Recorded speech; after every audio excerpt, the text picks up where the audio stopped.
సుమంగళ view మీరు చూస్తున్నారు Rajkumar learning YouTube channel. మీరు ముందుగా మొనీరా ప్రొటెస్టర్ అనే వర్గాల గురించి నేర్చుకోవటం జరిగింది. అప్పుడు ప్రస్తుతం శిలీంద్ర రాజ్యం గురించి తెలుసుకుందామండి. శిలీంద్ర రాజ్యం ఉన్న జీవులన్నీ కూడా పరప్రస్తుత జీవన విధానాన్ని అనుసరిస్తాయి. అన్నీ కూడా పరప్రస్తుతాలు. ఇవి శిలీంధ్రాలు అనేవి ఎక్కువ ఎక్కడ ఉంటాయి? కుళ్ళిన ప్రదేశాలు ఏవైతే ఉంటాయో కుళ్ళిపోతున్నటువంటి పదార్థాలన్నింటి మీద కూడా ఉంటాయి. మొక్కల్లో కుళ్ళిపోతున్నవి, జంతువులు కూడా కుళ్ళిపోతున్న అన్నింటి కూడా ఉంటాయి. ఈ కుళ్ళిన పదార్థాల మీద అక్కడ ఉంటాయి. ఇంకెక్కడ ఉంటాయి? తడియాట్ల మీద, తడిగా ఉండే పదార్థాల మీద కూడా ఉంటాయి. ఈ పదార్థాలు కూడా శిలీంధ్రాలన్నీ కూడా కొన్ని శిలీంధ్రాలు మనకి హాని కలిగిస్తాయి. కొన్ని శిలీంధ్రాలు కూడా మనకి ఉపయోగపడే శిలీంధ్రాలు కూడా ఉన్నవి. అందులో ఒకటి పుట్టగొడుగులు. ఈ పుట్టగొడుగులు అనేవి బహిరంగంగా మనం పెద్దగా కంటికి కనిపించే శిలీంధ్రం పుట్టగొడుగు. ఈ పుట్టగొడుగులు కూడా మనం తినవచ్చు. ఈ పుట్టగొడుగులో ఎక్కువ ప్రోటీన్స్ ఉంటాయి. నెక్స్ట్ డోడో స్టూల్స్ అనేది కూడా శిలీంధ్రానికి సంబంధించిన ఒక జాతి. డోడో స్టూల్స్ అనేది శిలీంధ్రానికి సంబంధించినది. డోడోటోల్స్. నెక్స్ట్ ఆవాలు ఆకుల్లో తెల్లటి మచ్చల్ని గమనించవచ్చు. ఇది ఎందువల్ల వస్తుందంటే ఆల్బుటో అనే శిలీంధ్రం వల్ల వస్తుంది. ఆవాల మీద తెల్లటి మచ్చలాంటి శిలీంధ్రం కూడా కలిగిస్తుంది. అది ఎటువంటి శిలీంధ్రం అంటే ఆల్బుటో అనే శిలీంధ్రం. నెక్స్ట్ రొట్టెల మీద మనకి కనిపించే శిలీంధ్రం ఏంటంటే ఈస్ట్ అనే విధానం. అదే ఈస్ట్లు కూడా కనిపిస్తుంది. రొట్టెల మీద కూడా బూజులో శిలీంధ్రం అనేది పెరుగుతుంది. ఇంకా బీర్ ఆల్కహాల్ తయారీలో కూడా ఈ ఈస్ట్ శిలీంధ్రాలను ఉపయోగిస్తారు. నెక్స్ట్ గోధుమ కుంకుమ తెగులను కలిగజేసేది ఈ శిలీంధ్రం ఒకటి ఉంది. అది వక్సీనియా. దీన్ని గుర్తుపెట్టుకోండి. ఇది ఒక బిట్ అడిగే అవకాశం కూడా ఉంటుంది. వక్సీనియా అనేది గోధుమ కుంకుమ తెగులను కలిగించే ఒక శిలీంధ్రం వక్సీనియా. నెక్స్ట్ మనకు ఉపయోగపడే ఒక శిలీంధ్రం ఉంది. మనకి యాంటీబయాటిక్గా సూక్ష్మజీవ నాశకంగా ఉపయోగపడే శిలీంధ్రం పెనిసిలియం అనేది మనకి ఉపయోగపడే శిలీంధ్రం. సూక్ష్మజీవ నాశకంగా ఉపయోగపడుతుంది. నెక్స్ట్ ఇవన్నీ కూడా బయట ఎక్కడ ఉంచినా ఆ పదార్థాలన్నీ కూడా పాడైపోతాయి. బయట తేమగా ఉండే ప్రదేశాల్లో బహిరంగంగా ఉంచినా అవి పాడైపోతాయి. కానీ ఇవి శిలీంధ్రం వల్ల పాడవకుండా ఉండడానికి మనం ఏం చేస్తామంటే ఆ పదార్థాలను ఎక్కువగా ఫ్రిడ్జ్లో ఉంచడం జరుగుతుంది. రెఫ్రిజిరేటర్లో మనం ఉంచుతున్నాం. ఎందుకంటే ఈ సూక్ష్మజీవులు ఈ శిలీంధ్రం వల్ల కూడా ఆ పదార్థాలు నాశనం అయ్యకుండా ఉండడానికి ఫ్రిడ్జ్లో పెట్టడం జరుగుతుంది. శిలీంధ్రాలన్నీ కూడా ఒక తంతువుగా శిలీంధ్రాలు ఒక సన్నటి పొర మాదిరిగా ఉంటాయి.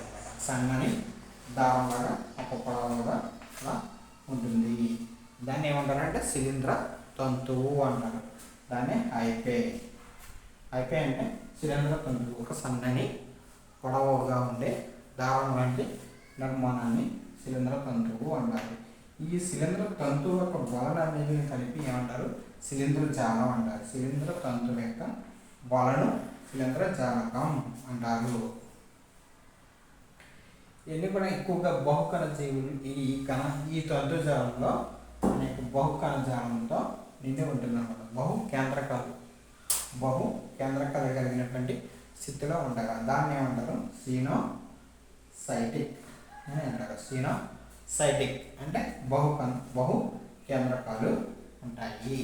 నెక్స్ట్ వీటి కణకోశం దేనితో నిర్మితమైతే ఉంటే కైటిన్ మరియు పాలీసాకరైడ్తో నిర్మితమై ఉంటుంది. శిలీంధ్ర యొక్క కణకోశం కైటిన్ మరియు పాలీసాకరైడ్లతో నిర్మితమై ఉంటుంది. ఈ శిలీంధ్రాలు ఎక్కువగా నిల్వ చేసుకునే పదార్థం ఏంటంటే గ్లైకోజన్ అంటే నూనె పదార్థాలు. నూనె రూపంలో వాటిని స్టోర్ చేసుకుంటారు. అది గ్లైకోజన్. నెక్స్ట్ పూతికాహారులుగా ఉంటాయి. పూతికాహారుల జీవులు. శిలీంధ్రాల్లో 3 రకాల జీవనాన్ని మనం గమనించవచ్చు. శిలీంధ్రాల్లో 3 రకాల జీవనాన్ని గమనించవచ్చు. ఒకటి మొదటిది పూతికాహారులు. పూతికాహారులు కుళ్ళుతున్న మొక్కల మీద కుళ్ళుతున్న జంతువులైన మొక్కలైన వాటి మీద పెరిగే మొక్కలన్నీ వాటి మీద పెరిగి వాటిలో ఉన్న పదార్థాలను తీసుకొని ఇవి బతుకుతాయి, జీవిస్తాయి అన్నమాట. ఇవి పూతికాహారులు. నెక్స్ట్ పరాన్నజీవులు. పరాన్నజీవులు వేరే వాటి మీద మనకి ఆధారపడి వాటిలో ఉన్న ఆహారాన్ని తీసుకొని జీవిస్తూ ఉంటాయి.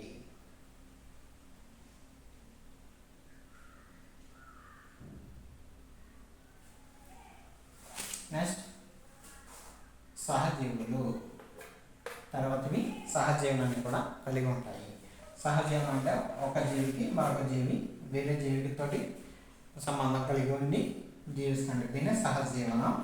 డైస్ జీవనం శిలీంధ్రాలు శైవులలో మనం చూడవచ్చు. ఎక్కువగా ఏంటంటే లైకెన్లో చూడవచ్చు. ఇది ఉదాహరణ చెప్పేది లైకెన్లో మనం చూడవచ్చు. నెక్స్ట్ ఈ ప్రత్యుత్పత్తిని చూసుకుంటే ప్రత్యుత్పత్తిగా 3 రకాలుగా జరుగుతుంది. శాఖీయ ప్రత్యుత్పత్తి. శాఖీయ ప్రత్యుత్పత్తిలో ఈ శిలీంధ్రాలు ఏమైతే మొక్కల కింద విడిపోవడం జరుగుతుంది. ఒక్కొక్క మొక్క కూడా ఒక్కొక్క శిలీంధ్ర కింద పెరుగుతుంది. నెక్స్ట్ కణ విచ్ఛిత్తి. ఇట్లా ఉన్న కణాలు విచ్ఛిత్తి అయిపోవడం వల్ల కూడా పెరుగుతుంది. ప్రలోహాలు కూడా ఏర్పడడం వల్ల ఈ శాఖీయ ప్రత్యుత్పత్తిలో జరుగుతుంది. నెక్స్ట్ అలైంగిక ప్రత్యుత్పత్తి. అలైంగిక ప్రత్యుత్పత్తిలో కోనిడియంలు శుద్ధబీజాల ద్వారా జరుగుతుంది. ఈ శుద్ధబీజాలు గమ్య శుద్ధబీజాలు కూడా ఉంటాయి. నెక్స్ట్ లైంగిక ప్రత్యుత్పత్తి. లైంగిక ప్రత్యుత్పత్తిలో గోళాకార శుద్ధ బీజాలు కలిగి ఉంటుంది. గోళాకారంగా ఉండే శుద్ధ బీజాలు. ఈ లైంగిక దశలో 2 కనిపిస్తాయి. ఆస్కోస్పోర్లు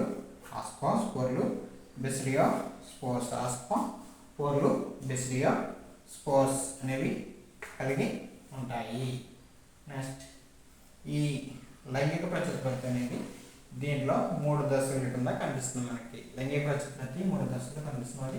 ప్లాస్మోగమి. మొదటిది ప్లాస్మోగమి అనేది చలనశీల మరియు చలనరహిత సంయోగ బీజాలలోని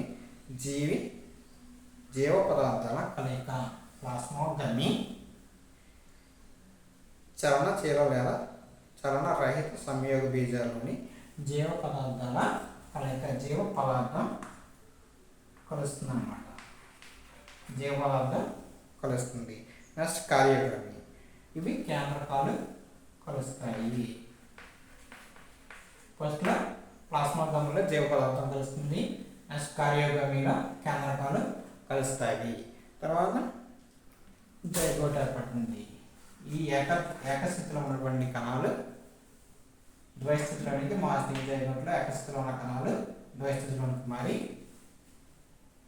కొత్త శుద్ధ బీజాలని ఏర్పడతాయి.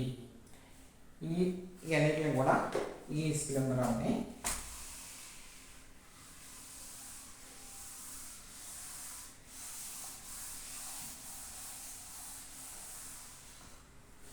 నాలుగు రకాల కింద విభజించడం జరిగింది. శిలీంధ్రాన్ని 4 రకాల కింద విభజించడం అంటే దాంట్లో ఫస్ట్ది పైకోమైసిటిస్.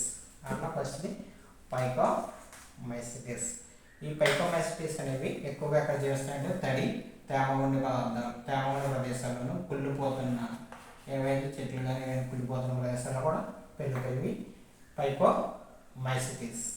నెక్స్ట్ ఇవి శైవల శిలీంధ్రాలు అని కూడా అంటారు. వీటిని శైవల శిలీంధ్రం అని కూడా అంటారు. ఇది ఉదాహరణ ఏంటంటే మీ యొక్క ట్రైజోపస్ ఆల్బుగో ఆల్బుని తరలించగలిగిన ఉదాహరణకి. Next second one ascomycetes. ఇవి వీటిని ఏమంటారు? Soft fungi. ఏకకణ జీవుల్లో కలిగి ఉంటుంది. ఏకకణం కలిగి ఉండదు అనమాట. ఏకకణాలు కలిగి ఉంటుంది. ఇవి సాఫ్ట్ ఫంగై ఏకకణ జీవులు కలిగి ఉంటుంది. దీనికి ఉదాహరణ ఈస్ట్లని ఏకకణ జీవులు. ఏకకణం.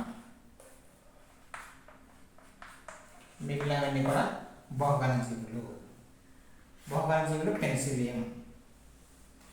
నెక్స్ట్ క్రోపోపిలిస్ అనేది పేడపై పెరిగే శిలీంధ్ర జాతకం. అలాగే కూడా చతుర్థి కొరడియంలు కొరడిపోర్ల ద్వారా జరుగుతుంది. అలాగే కూడా చతుర్థి కొరడిపోర్ల ద్వారా జరుగుతుంది. అలాగే కూడా చతుర్థి ఆస్కోజినస్ ద్వారా కలుగుతుంది. ఇది ఏంటంటే ద్వి కేంద్రక దశలో ఉంటుంది. అలైంగిక ఉత్పత్తిలో ద్వి కేంద్రక దశలో ఉన్న దానిని ఆస్కోజెనస్ అంటారు.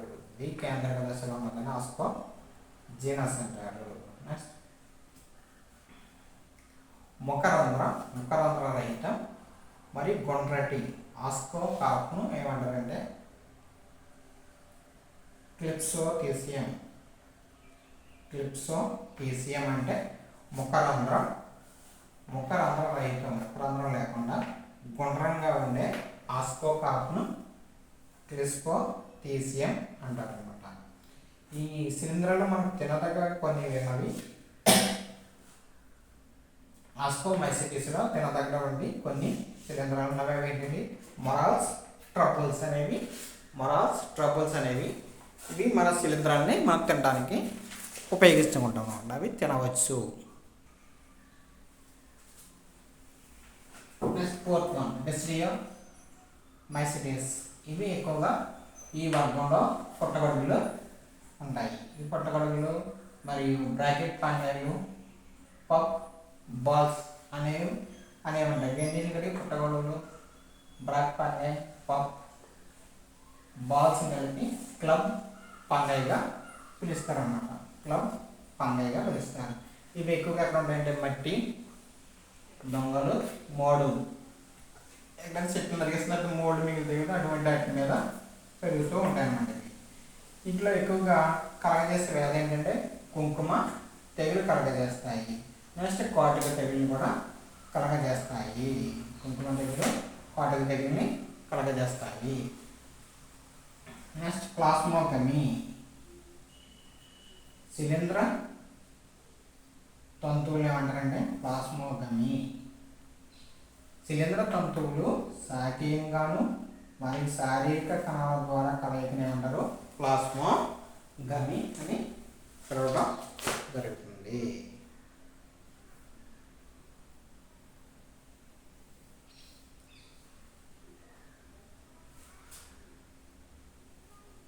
ప్రాథమిక శిలీంధ్ర తంతువు శాఖీయ లేదా శారీరక కణాల సంయోగం ద్వారా ప్లాస్మోగమి ఏర్పడుతుంది. నెక్స్ట్ అలైంగిక ప్రత్యుత్పత్తిలో ద్వితీయ కేంద్రకం ద్వారా ఏం ఏర్పడుతుందంటే బెసిడియం ఏర్పడుతుంది. ద్వితీయ కేంద్రకం ద్వారా కణం ఏర్పడుతుంది, బెసిడియం ఏర్పడుతుంది. ఈ బెసిడియం అనేక క్షయకరణ విభజనలు జరిగి బెసిడియోస్పోర్గా ఏర్పడుతుంది. ద్వితీయ కేంద్రకం నుంచి బెసిడియం ఏర్పడుతుంది. బెసిడియం అనే క్షయకరణ జరిపిన తర్వాత బెసిడియో స్పోర్లు ఏర్పడతాయి. ఈ బెసిడియో స్పోర్లు ఏమంటారంటే బెసిడియో కార్పుగా ఒప్పందం చెందుతుంది. ఉదాహరణకు అగారికస్ హిస్టిలోగో కాటుక తెగుల్ని కలగజేసేవి. వక్సీనియా కుంకుమ వ్యాధిని కలగజేసేవి. Polyporus bracket fungi, లైకోఫెడ్డా